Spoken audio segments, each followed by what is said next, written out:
պլանով, ընդ որում պարոն վարչապետ շեշտեմ, որ գնումների պլանը, ներդրումային ծրագիրը, հաստատացակը, դրույք հաճախել բոլոր հիմնարար փաստաթղթերը մենք շարունակում ենք աշխատել դեռևս տարեսկզբին իրենց իսկ կողմից հաստատված փաստաթղթերի հիման։ Պարոն Պետրոսյան ասում է, որ գնումների պլանը շարունակում են կատարել մեր կողմից հաստատված ներդրումային ծրագրով, նաև ասում է, որ վարկերը մարել են, ընկերության վարկերը մարել են ու դա շատ մեծ պլյուս է ներկայացնում։ Ուրեմն ներդրումը երկու անգամ քիչ են արել, հաստատած, փողը տված մեր կողմից հատկացրած գումարներով, մեր շահույթի հաշվին հատկացված գումարներով 46 միլիարդից արել են 23 միլիարդի նշելով։ Երկու անգամ քիչ են արել։ Երկրում 23 միլիարդ քիչ ներդրում է արվել, որից մոտապես 5 միլիարդ քիչ հարկ է գնացել։ Հարկատուների հաշվին նստել է եւս 13 միլիոն դոլար։ Ռոմանոս Պետրոսյանի նշանակում է հեծ։ Սրա մասին ոչ ոք չի խոսում։ Երկրում այս տարի երկիրը արդեն իսկ կորցրեց 50 միլիոն դոլար ներդրում միայն քաղաքական արտկացախնդրության արդյունքում։ Դեռ չհաշված մյուս թերությունները, որ կունենանք մենք ապագա ներդրողների հետ կապված, երբ իրանք իմանան, որ երկրում ոչ թե ազգայնացնում են հեծը, ինչպես իրանք են սիրում ասել, այլ վերջում ասում են, որ նոր ներդրող են ման գալիս։ Իրենք չեն ազգայնացնում, իրենք սեփականատեր են փոխում։ Մի մարդուց վերցնում են հայ ազգանով, հայ անով, հայ ազգությամբ մարդուց եւ տալիս են ուրիշ մարդու, բայց ավելի բարեդրացիական հարաբերություններ ունեցող իրենց հետ։ Շարունակենք։ Որոշություն չեն կարել։ Դա սկզբունքային չեն կարել, որպեսզի հետագայում չշահարկվի, որ մենք պիտի զարգացնեինք կառավարչի ապարատը եկավ եւ այլն։ Եվ իրենց իսկ հաստատված գնումների պլանով, օրինակ կցորդիչների դա որոշակի դետալ է, որը որ մալուխային գծերի վթարների ժամանակ կիրառվում է եւ հազարավոր, եթե ոչ տասնյակ հազարավոր կցորդիչներ են օգտագործում տարեկան ցանցում վերանորոգման աշխատանքներ իրականացնելիս։ Գնման արդյունքում 128 միլիոն դրամ գնումների պլանում դրված նույն քանակի, նույն տեղունտագրով ապրանքը ձեռք բերեցինք ընդամենը 58 միլիոն դրամով։ 70 միլիոն դրամ միայն խնանենք այդ գործարկում։ Ընդ որում մեկ հատկանշական օրինակ ձեզ բերեմ, ուժային մալուխի նույն տեսակի, նույն խմբի պատկանող միավոր գծամետրը 30,000 դրամ գնումների պլանում դրված, կոնկրետ երկու օրինակ բերվեց, առաջինը կցորդիչների, որ 120 միլիոն առաջվա գնից իջել է 50 միլիոն։ Շատ լավ թիվ է, առաջի տպավորությունն է, որ մարդիկ էժան փաստորեն երկու անգամ թանկ են առնում։ Ուրեմն ուշադրություն մի հատ հարց, որ երկրից է գնվել այդ նոր կցորդիչը։ Ինչ է կցորդիչը, որ դուք հասկանաք։ Կցորդիչը դա մալուխային գծերի միացնող սարքն է, որը մալուխի գնի համեմատ շատ փոքր գին ունի։ 50,000 դրամ, 30,000 դրամ։ Բայց ինքը, եթե որակով վատ է լինում, ամբողջ մալուխը խփում է։ 30,000 դրամ ավել պակաս վճարելու պատճառով դու վտանգ ես ունենում քաղաքի մեջի մալուխները, որ խփում են, երևի 50%-ը խփում են կցորդիչի պատճառով։ Գնել են չինական կցորդիչներ, չինական, մենք կարող ենք, կա գրիչ, կա Չինաստանից բերած գրիչ ու Հայաստանում արտադրած գրիչ։ Մենք գիտենք, որ գրիչը դեռ տարբերությունը որակական կարող է շատ չլինի, Չինաստանից կարող են գնել 10 անգամ ավելի էժան գրիչ, որը կծառայի 3 օր։ Եթե հայկական կամ ուրիշ երկրից ֆրանսիական, ասենք դյուպոնտ գրիչ է գնում, կծառայի 15 օր կամ մի ամիս։ Նույնն էլ կցորդիչների մեջ։ Նույնը օրինակ կարող ենք բերել տարբեր մեքենաների օրինակներով։ Եթե որակական առումով դու գնում ես չինական կցորդիչ, որտեղ շահում ես ընդամենը տարվա կտրվածքով 50 միլիոն դրամ, 60 միլիոն դրամ։ Տարվա ընթացքում դու տեղադրելուց հետո 2-3 տարվա ընթացքում կցորդիչները սկսում են խփել։ Ու 30,000 դրամ էկոնոմիայի պատճառով դու ժամերով 3 ժամ, 4 ժամ մարդկանց անջատված ես թողում էլեկտրականությունը։ Որակական տարբերությունը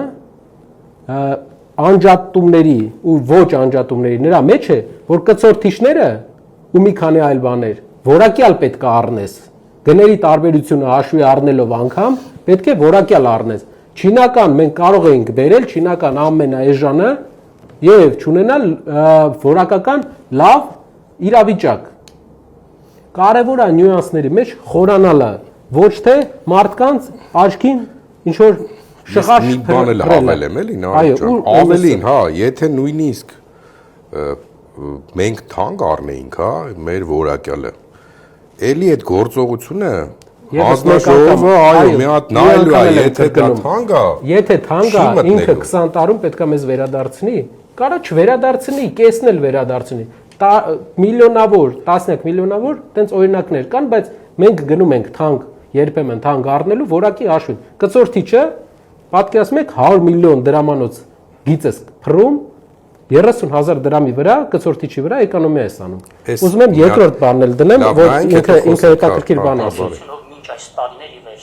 հարյուրավոր միլիոն դրամների մատակարարեցին, այդ ընկերությունը գալիս է առաջարկ անում 30,000 դրամի փոխարեն 19,200 դրամ։ Վերասակարկման արդյունքում այլ ընկերություններ ավելի ցածր գին են առաջարկում, եւ տվյալ ընկերությունով տվյալ ուժային մալուխը ավանդաբար մատակարարել է 28-ից 30,000 դրամով գծամետրը, մատակարարում է 18,400 դրամով գծամետր։ Ուրեմն նշում է, որ մալուխը նույն ընկերությունը, որ առաջ բերել է 28,000-ով, հիմա 18,000-ով է բերել, այդ մրցույթի մասին մենք տեղեկացանք մի քիչ առաջ ու մրցույթի մենք էլ զարմացանք, հետո պարզվեց տվյալները կհրապարակենք, որ տվյալները սխալ են, սուտ են, մալուխները տարբեր են, նույն մալուխը չի, տարբեր տեխնիկական մալուխ է։ Այսինքն կարող ենք ասել, որ նույն որակի նույն տեղ բնութագրի առնվազն 60-70 մինչև 100% ուռճացված գներով, ինչը ուղղակիորեն ներդրումային ծրագրերի մաս։ Պարոն Պետրոսյանը ասում է, որ գնումները իրականացրել են 60%, 70% ուռճացված գներով։ Պարոն Պետրոսյանը երևի չգիտի, որ եթե 100% ենք թվի մեջ հաշվում, 60% ուռճացված է, այսինքն 100%-ից, օրինակ, եթե հետ են գալիս 60%, 40% տարբերությունը, եթե շահութարկ ենք նայում, ավելացված արժեքի հարկն ենք նայում, բոլոր հարկերն ենք նայում, եթե ոչ մի ինքնարժեք չենք դնում, արդեն 32%-ը 100%-ի ինքնարժեք է, չի կարա 70% էժան լինի։ Շատ կարևոր է, որ մեր պետական մարմիններում աշխատեն մասնագիտական փորձ ունեցող մարդիկ։ Եվ նաև շատ կարևոր է հեսա տեսնենք վարչապետը ինչ կարծիքները հայտնում։ Սակագնի կառուցվածքի մասը կազմում։ Դե հիմա այս բոլոր թեմաներով մենք հետաքրքրություն նախաձեռնել ենք, որ հասկանանք ոնց է տեղի ունենում, կամ ոնց է տեղի ունեցել սա։ ՀՑԿ-ի վարույթի շրջանակներում ՀՑԿ-ն որպես վերահսկող կարգավորող պետական մարմին բոլոր այդ նյութերը ուսումնասիրել են եւ այդ նյութերի այն հատվածը, որոնք որ փաստաթղթերով պատշաճ հիմնավորվել են, բոլորը դրվել են վարույթի հիմքում։ Այն դեպքերում, որտեղ որ մենք արելույթ հանցակազմի դրվագներ ենք տեսել, ես ինքս հաղորդում ներկայացրել նաև գրքավոր դատախազություն։ Հիմա փաստորեն ստացվում է, որ գծորդիչը, որը կարող էր իհարկե շուկայական գինը որոշակի փոփոխություններ կարող է ունենալ, բայց պլյուս 10%, 20% եւ այլն։ Այսինքն, որ կարող էր ձեռք բերվել նորացած 60 միլիոն դրամով, ձեռք բերվել 130 միլիոն դրամ։ Այո, ընկերության տարեկան բյուջեի մեջ նախատեսված եղել 130 միլիոն դրամ։ Շատ լավ։ Դե սա շատ կոնկրետ փաստեր են եւ տպավորություն է ստացվում, եթե չեմ սխալվում, ասենց երևույթները եւ բաները փողի լվացում են կոչվում։ Մեր երկրի ղեկավարը, որը էներգետիկայից եւ կցորդիչներից բավական մեծ տեղեկություն ուներ եւ հասկացավ տարբերությունը կցորդիչների, որ 50 միլիոն դրամ եւ 120 միլիոն, նաեւ հիմա տվյալները ասում իրավաբանությունից արդեն, որի մասնակետ արդեն էլի եւս ինքն է, որ սա փողերի լվացում է։ Հարգելիներս, մեր ընկերությունը իր միջոցներով գնում է կատարել, մենք մեր գումարը դրել ենք, գնում ենք կատարել։ Մեր փողն է։ Սակագնի փողը չի դեռ։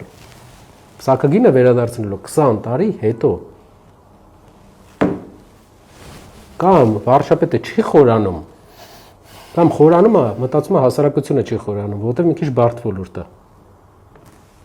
Իսկ ինչ վերաբերում է փողերի լվացմանը, ինձ թվում է փողերի լվացում շատ տեղեր կտեսնենք, օրինակ տարբեր կուսակցություններ կան, որոնց անդամները տեղյակ չեն, որ այդ կուսակցությանը գումար են փոխանցել։ Օրինակ լրատվականներ կան, որ զանգում են այդ կուսակցության անդամներին, օրինակ իշխող։ Եվ հարցնում են, ասում են դու տեղյակ եք, որ գումար եք փոխանցել ձեր կուսակցությանը, ասում են ոչ։ Այդ դա է փողերի լվացում։ Այսինքն իրական Իսկ ձեր նպատակը ոչ թե փողերի լվացումն կամ արդարության վերականգնումն է, այլ ուղղակի մի քանի ամիս ավել Սամվել Կարապետյանին պահել կալանավայրում, որպեսզի կարողանաք ընտրվեք։